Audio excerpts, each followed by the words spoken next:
Hello everyone, welcome back to our YouTube channel. आज हम पढ़ने वाले हैं पब्लिक इंस्टीट्यूशन ऑफ इंडिया का unit 3 election commission of India ECI। ठीक है, तो बेसिकली ये सभी के लिए है, रेगुलर, सोल और एनसीवेब के लिए। ठीक है, तो अभी हम इसका पढ़ते हैं। इलेक्शन कमीशन क्या है? इलेक्शन कमीशन जैसे कि हमारे यहाँ पे जैसे विभिन्न प्रकार के चुनाव होते हैं, लोकसभा के, राज्यसभा के, राज्य विधान परिषद सभा के, सॉरी, राष्ट्रपति के, उपराष्ट्रपति के और भी तरीके। ठीक है, बीच बीच में कभी हो जाते हैं चुनाव। ठीक है, जो जब सरकार गिर जाती है तब बीच में चुनाव भी होते हैं। ये सारे चुनाव कौन कंडक्ट करवाता है? ये सारे चुनाव को कंडक्ट करवाने के लिए जो होता है इलेक्शन कमीशन आयुक्त किया गया है, उसका स्थापना की गई थी। ठीक है, जिसे हम आम चुनाव आयोग के नाम से भी जानते हैं। ठीक है, इसका काम क्या है? ये इस तरह के जो चुनाव हैं, लोकसभा, राज्यसभा और विधानसभा, राष्ट्रपति, उपराष्ट्रपति, इन सभी के चुनावों को कंडक्ट करवाना। ठीक है, अब बात करें कि चुनाव आयोग की स्थापना कब हुई थी, तो भारत में संविधान के जो भाग है, जैसे कि 25 भाग है हमारे पास। ठीक है, 25 भाग में से जो 15वां भाग है, ठीक है, उसमें जो है चुनाव आयोग या चुनावों को चलाने के लिए, कंडक्ट करने के लिए एक आयोग की स्थापना, कमीशन को स्टैब्लिश करने की बात कही गई है, उसमें कही गई। ठीक है, जिसमें बताया गया कि चुनाव आयोग की स्थापना जो थी मुख्य रूप से 25 जनवरी 1950 में की गई थी, उसी समय जब योजना आयोग भी बनाया गया था। ठीक है, फिलहाल हमें उधर जाना नहीं, हम इधर बात करते हैं। तो चुनाव आयोग की स्थापना की थी जो कि संविधान के अनुसार की गई थी। ठीक है, और संविधान के अंतर्गत चुनाव संबंधित उसके कार्य, उसके अधिकारी, कार्यकाल, शक्ति इत्यादि के बारे में वर्णन किया गया अनुच्छेद 324 से 329 तक। ठीक है, जिसमें बताया गया कैसे कैसे सबकी क्या क्या पावर्स है। ठीक है, अब चुनाव आयोग के स्ट्रक्चर की बात की जाए तो वैसे तो मेनली जो था चुनाव आयोग का एक ही चुनाव आयुक्त यानी हेड है और उसका ही प्रावधान है। ठीक है, उसी चीज़ को फॉलो किया जाता है। लेकिन जो था राष्ट्रपति ने अपनी एक अधिसूची के माध्यम से जो था 16 अक्टूबर 1979 में यानी 1989 में जो था इसकी संख्या को बढ़ा कर दिया था। इसके सदस्यों की संख्या जो थी यानी आयुक्त की संख्या को बढ़ाकर 3 कर दी गई थी। परंतु इसके बाद भी कुछ समय तक, ठीक है, एक सदस्य वाली जो थी आयोग बना रहा, एक सदस्य आयोग बना रहा। ठीक है, परंतु 1 अक्टूबर 1993 में जो था इसको 3 सदस्य बना दिया और तब से लेकर जो है अब तक इसमें 3 सदस्य ही रहे हैं। परंतु क्या है, इसमें एक जो सदस्य है, पहला जो प्रमुख है, वो हेड है और बाकी 2 हैं वो चुनाव आयोग के है, हेड ही हैं, पर उनकी शक्ति उससे कम है। ठीक है, पहले वाले से। ठीक, और इसके सदस्यों की संख्या की बात की जाए, इसका अधिकारियों का निर्वाचन किस प्रकार होता है? जो IAS की रैंक निकलती है, ठीक है, उसमें से इसके अधिकारियों का चुनाव किया जाता है जो कि राष्ट्रपति द्वारा होता है और राष्ट्रपति द्वारा ही जो है चुनाव आयुक्त की नियुक्ति भी की जाती है। इसका कार्यकाल 6 वर्ष का होता है बेसिकली, परंतु अगर उनका 65 वर्ष की आयु भी पूरी हो जाए, जो पहले हो जाए वो चीज़ फॉलो की जाती है, तक रहता है। ठीक है, इसमें जो होता है जो चुनाव आयोग है यानी इलेक्शन कमीशन का जो भी हेड है, ठीक है, उसका जो पद होता है, ओहदा जो होता है, वह सर्वोच्च न्यायालय यानी सुप्रीम कोर्ट के जो जज होते हैं, ठीक है, उनके न्यायाधीश के बराबर होता है और उनको हटाने की प्रक्रिया भी उन्हीं के समान होती है। इनके वेतन, इनका रख रखाव या पक्ष जितने भी हम कहते हैं वो सब इनके समान ही होते हैं।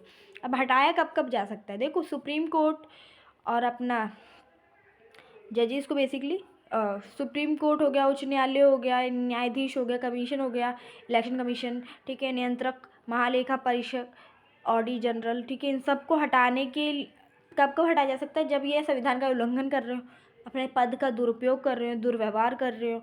ठीक है, अगर ये इन सब चीज़ों में सिद्ध होते हैं, ठीक है, और अक्षमता के आधार पर जो है संसद द्वारा अपनाया, जैसे कि हम बात कर रहे थे कि इनको कैसे हटाया जाए, तो जैसे कि बताया कि अगर ये संविधान का उल्लंघन करे या अपने पद का दुरुपयोग करते हैं, आरोप सिद्ध होता है, ऐसे में यह अक्षमता या असक्षम हो के आधार पर जो होता है अपने पद संसद में जो है एक प्रस्ताव लाया गया था जिसके तहत जो है हम इन सभी अधिकारियों को इनके पद से हटा सकते हैं, चाहे न्यायाधीश हो, कमिश्नर हो, कमीशन का हो, या फिर महालेखा या नियंत्रक परीक्षक हो यानी ऑडिट जनरल हो, कोई भी।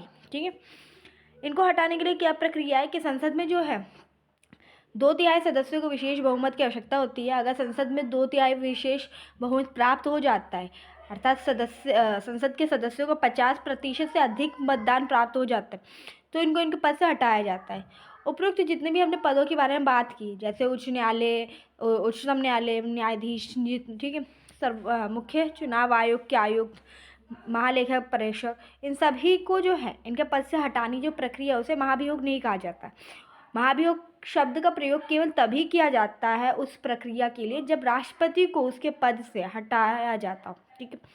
और इस स्थिति में जो संसद के दोनों सदनों के सदस्यों की विशेष बहुमत की आवश्यकता पड़ती है, और इस प्रक्रिया को अन्य मामलों में अपनाया नहीं जाता, ना ही उनका कार्य किया जाता है। अब इनका कार्य क्या है, ठीक है। Function of the election commission, पहला तो हमने यही पता किया कि चुनाव आयोग का मुख्य कार्य यही है कि लोकसभा, राज्यसभा, विधानसभा यानी राज्य विधानसभा, राष्ट्रपति, उपराष्ट्रपति जैसे चुनावों को संपूर्ण करने की प्रक्रिया के लिए जो है डायरेक्शंस देना, दिशा निर्देश देना, नियंत्रण करना, ठीक है, वोटर लिस्ट तैयार करना, मतदाता पहचान पत्र जो होता है वो प्रदान करना, ठीक है, मतदान केंद्र और मतगणना केंद्रों में जो होते सभी प्रकार की आवश्यकता जितनी भी व्यवस्था की ज़रूरत है वो सारी चीज़ें प्रावधान देना, ठीक है, वो सब बांटना, ठीक है। साथ ही साथ जो है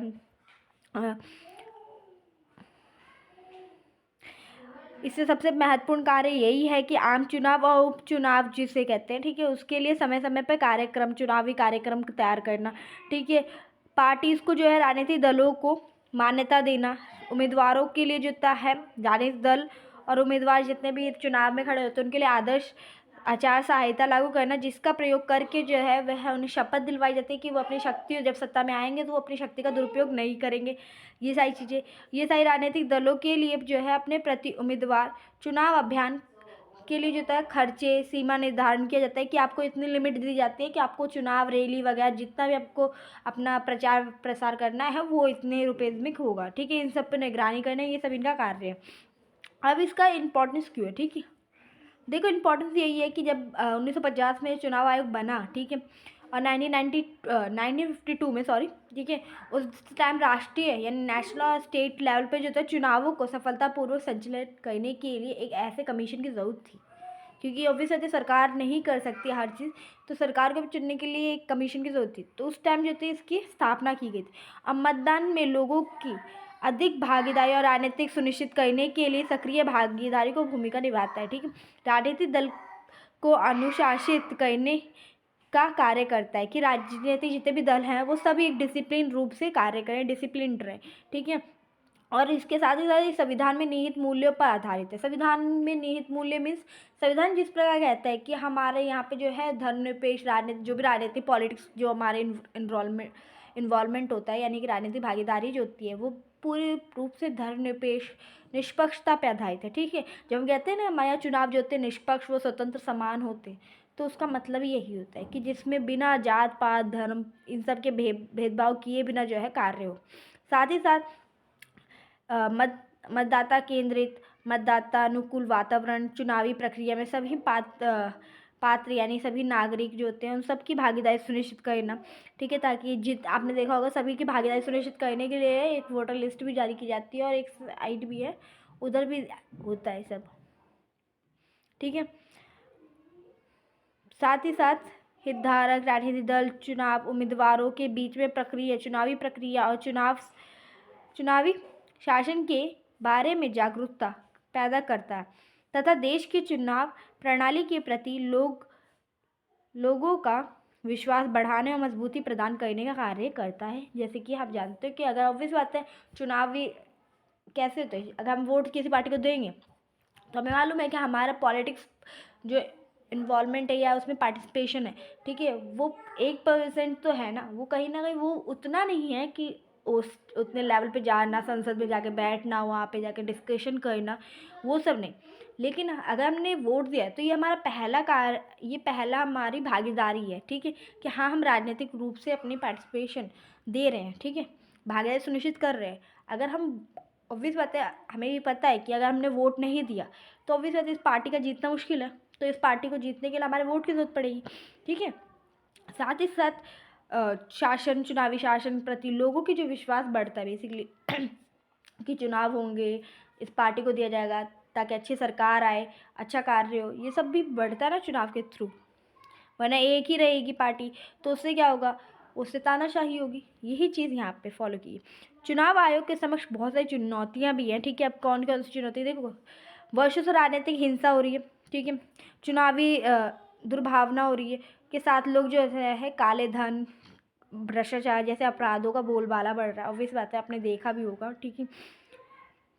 और इसके परिणाम स्वरूप राजनीतिक अपराधीकरण भी हो रहा है। राजनीतिक अपराधीकरण क्या होता है? राजनीतिक अपराधीकरण वो होता है कि राजनीति में बैठे हुए पार्टी से जितने भी मेंबर्स हैं, जितने भी सदस्य हैं, ठीक है, वो जब बेसिकली क्राइम करने लगे। क्राइम में वो सेंस नहीं कि मर्डर वगैरह नहीं, क्राइम का मतलब है कि गलत काम कर रहे हैं, काला बाजारी कर रहे हैं, कहीं भ्रष्टाचार कर रहे हैं, काला धन छुपा रहे हैं, ठीक है, वो सब। साथ ही बड़े पैमाने पर सत्ता का जो है दुर्व्यवहार किया जाता है, ठीक है।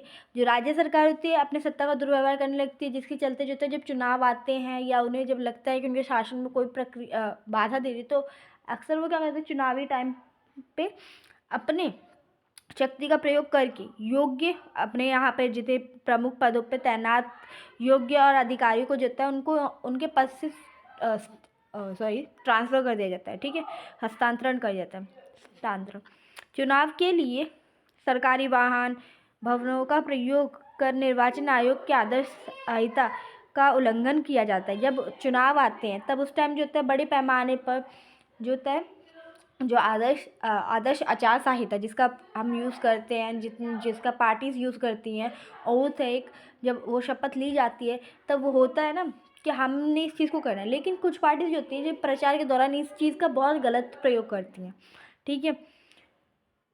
इसी प्रकार राजनीतिक दल के आंतरिक लोकतंत्र पार्टी वित्तीय विनिमय को सुनिश्चित करने का भी कोई शक्ति निर्वाचन आयोग के पास नहीं है कि वो बता सकें, ठीक है। हाल ही वर्षों में निर्वाचन आयोग, ये सब देख सकते हो आप। और ईवीएम मशीन सबसे बड़ी यही है कि इसके अलावा ये सारी चीज़ें तो अलग है, ठीक है, लेकिन कई बार क्या होता है ईवीएम मशीन ख़राब हो जाती है, हैक हो जाती है, वोट नहीं काउंट होता है कई बार, ठीक है, तो इसका आरोप भी लग जाता है। तो निर्वाचन आयोग पे आ जाता है काम, चुनौती कि निर्वाचन आयोग काफ़ी टाइम देखा होगा ईवीएम मशीन ख़राब हो जाती है या वोट काउंट नहीं हो रहा है या वहाँ पे हो नहीं रहा है, तो वो भी हो जाता है कि जनता फिर लगता है कि यहाँ पे पार्टीज़ वगैरह घोटाला वगैरह किया होगा, वो सब अलग सिस्टम है। तो ये भी एक अलग है कि टेक्निकल प्रॉब्लम से भी जो है चुनाव आयोग को निपटना पड़ता है, ठीक है। इसके साथ ही आपने ये सारी चीज़ें आप देख सकते हो। दैट्स इट, ठीक है। इतना ही आपके सामने चुनौतियां हैं, और भी चुनौती है, नेट पे आप सर्च कर सकते हैं, ठीक है। That's it for today. तो अगर आपको वीडियो अच्छी लगी हो, हेल्पफुल लगी हो, यूज़फुल लगी हो, प्लीज़ लाइक करना, शेयर करना और सब्सक्राइब कर देना अगर चैनल पर नए हो। So thank you for listening.